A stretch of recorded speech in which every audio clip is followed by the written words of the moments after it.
Marriage is one of the biggest decisions you will ever make. Bigger than your career, bigger than where you live, bigger than almost any other choice, because this is the person you will wake up next to for the next 40, 50, 60 years if God grants you that many.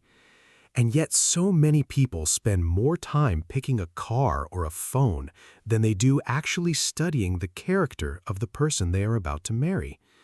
The Bible does not leave us guessing on this. It is not silent about what a good spouse looks like, and it is definitely not silent about the red flags either. In the book of Proverbs alone, written by one of the wisest men who ever lived, we get warning after warning about certain kinds of people you should run from, not walk from, when it comes to marriage. So today we are going to walk through 7 of those warnings. Real ones, practical ones, things you can actually watch for in a person before you say I do, not after. Let's start with the first one. Someone who cannot control their anger. Proverbs 22 verses 24 and 25 say this plainly. Make no friendship with a man given to anger, nor go with a wrathful man, lest you learn his ways and entangle yourself in a snare. Now think about that for a second. This isn't talking about a stranger. This is talking about someone you let close to you. And the warning is not just don't marry an angry person because it will make your life hard. The warning is deeper than that. It says you will learn his ways. In other words, anger is contagious. If you marry someone who cannot control their temper, over time you either become like them or you shrink yourself just to survive being around them. Think about real life for a second. How many marriages have you seen where one partner is walking on eggshells, where the kids learn to read the mood in the room before they even say hello? That is not a coincidence. That is the snare Proverbs is talking about. A person who cannot control their anger before marriage will not magically control it after marriage. If anything, comfort and familiarity often make it worse, not better. The second thing to watch for is laziness. Proverbs 24 paints a vivid picture of a lazy man's field, all grown over with thorns, its walls broken down. And in 2 Thessalonians 3:10 it says plainly, if anyone will not work, neither will he eat. Now this is not about someone going through a hard season, a layoff, a health issue. Everyone goes through seasons like that, and compassion is right in those moments. This is about a consistent pattern. Someone who avoids responsibility, someone who lets others carry the weight while they coast. Here's a simple way to think about it. Before marriage, you see the best version of almost everyone. People show up on time for dates, they make an effort.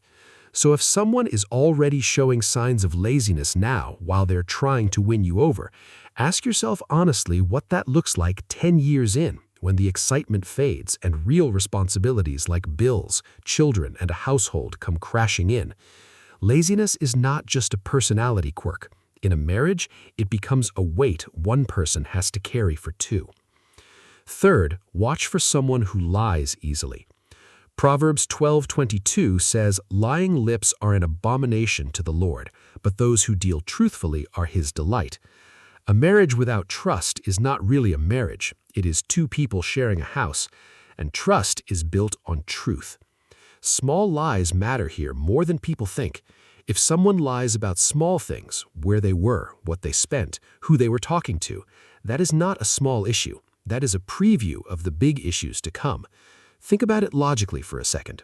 If a person is comfortable lying to you now while you barely know each other, imagine how comfortable they will be lying to you once you are legally bound, financially tied, and raising children together.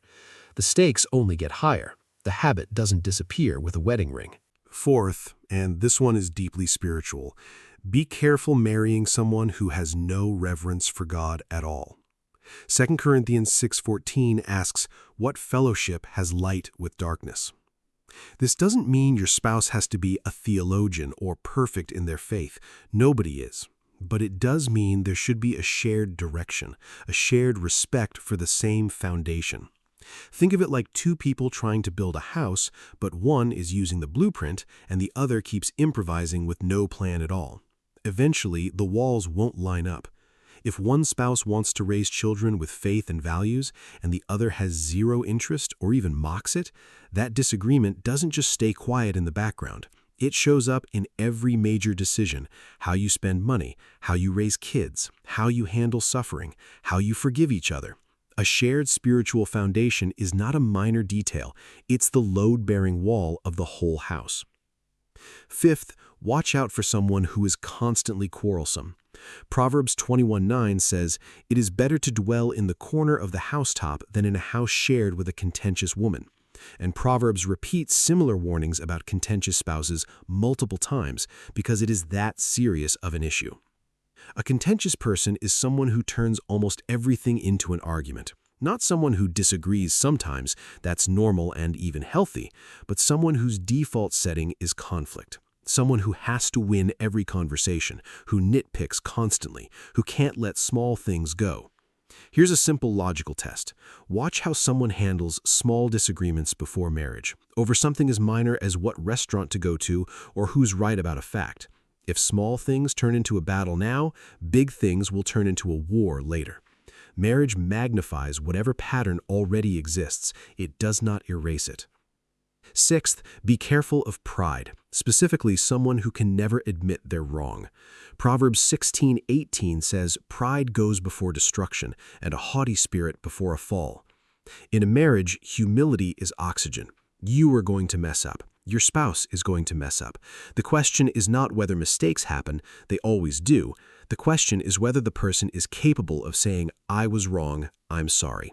If someone cannot do that now while trying to impress you, they will not magically develop humility once they feel secure in the relationship.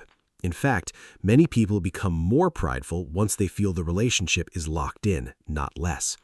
And a marriage where one person can never apologize becomes a marriage where resentment quietly piles up year after year because someone always has to carry the blame that was never actually theirs. And seventh, be extremely cautious of someone who struggles with faithfulness, someone with a wandering eye or a pattern of flirting even while claiming to be committed to you. Proverbs 5 and 6 spend entire chapters warning young men specifically about this, describing it as a path that leads to ruin, comparing it to fire that cannot be held in your lap without burning your clothes. That image is powerful because it tells you something simple. You cannot play with this and expect no damage. If someone is already flirting with others, already keeping secret conversations, already crossing small lines while you're dating, that is not a mistake you correct after marriage. That is a foundation, and foundations don't change. They just get built on. Now, here's the important thing to understand about all 7 of these warnings together. None of them are about finding a perfect person, because that person does not exist. Every human being carries flaws. Every single one, including you and including me. That's not what this is about. This is about patterns.